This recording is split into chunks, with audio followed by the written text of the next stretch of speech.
આ બે કોણીના લુખ્ખાઓથી તમને ડરવાની જરૂરિયાત નથી. પોલીસને 100 નંબર ઉપર જાણ કરજો, બાકી બધું અમે ટ્રીટમેન્ટ કરીને કરી લઈશું.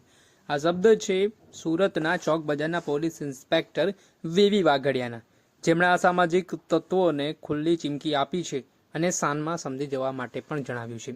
ઘટનાની વિગતે વાત કરીએ તો થોડાક દિવસ પહેલા ચોક બજાર વિસ્તારમાં જાહેર રોડ ઉપર બે આરોપીઓ બાખડ્યા હતા અને માહોલ અશાંતિ ભર્યો કરવાનો પણ પ્રયાસ આ બંને આરોપીઓ દ્વારા કરવામાં આવ્યો હતો. આ બંને આરોપીઓની બબાલને લઈને આસપાસના લોકોમાં ભયનો માહોલ પણ સર્જાયો હતો.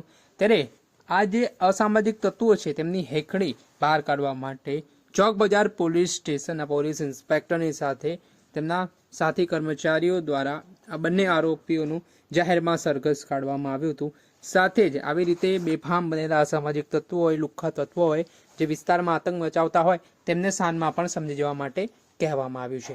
તેમણે પોતાના નિવેદનમાં કહ્યું કે આ બે કોડીના લુખ્ખા તત્વોથી તમને ગભરાવાની કે ડરવાની જરૂરિયાત નથી. 100 નંબર ઉપર ફોન કરજો, કાં તો નજીકના પોલીસ સ્ટેશનને તાત્કાલિક જાણ કરજો. પોલીસની ટીમ પહોંચી જશે ને આ આરોપીઓ છે તેમની ટ્રીટમેન્ટ પણ કરવામાં આવશે. પહેલા તો મામલે શું કહી રહ્યા છે ચોક બજાર પોલીસ સ્ટેશનના ઇન્સ્પેક્ટર વીવી વાઘડિયા, તે સાંભળી લો.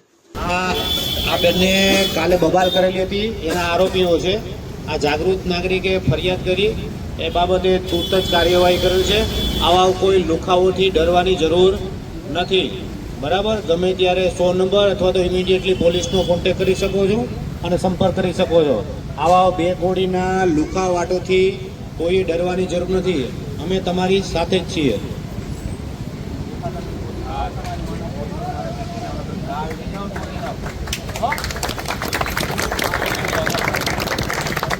હાલ ચોક બજારના પોલીસ ઇન્સ્પેક્ટરનો આ વિડીયો સોશિયલ મીડિયા ઉપર ખૂબ વાયરલ થઈ રહ્યો છે અને એક અનોખો અંદાજ પણ સામે આવ્યો છે, જેમાં કહેવાય રહ્યું છે કે ફરી એકવાર સામાન્ય જનતામાં પોલીસ પ્રત્યે વિશ્વાસ પેદા થાય, સુરક્ષા, શાંતિ અને સલામતીની જે વાતો થાય છે તે ફરી એકવાર કારગર સાબિત થાય, તે માટે પણ આ નિવેદન ખૂબ જ મહત્વનું માનવામાં આવી રહ્યું છે.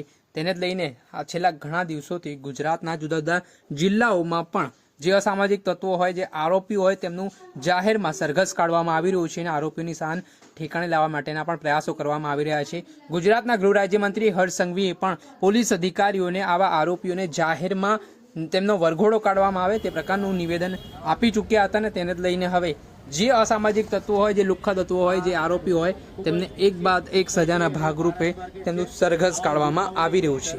દર્શક મિત્રો, એન કવરેજ ન્યૂઝને આપ લાઇક કરી લો, સબસ્ક્રાઇબ કરી લો અને શેર કરવાનું ભૂલતા નહીં.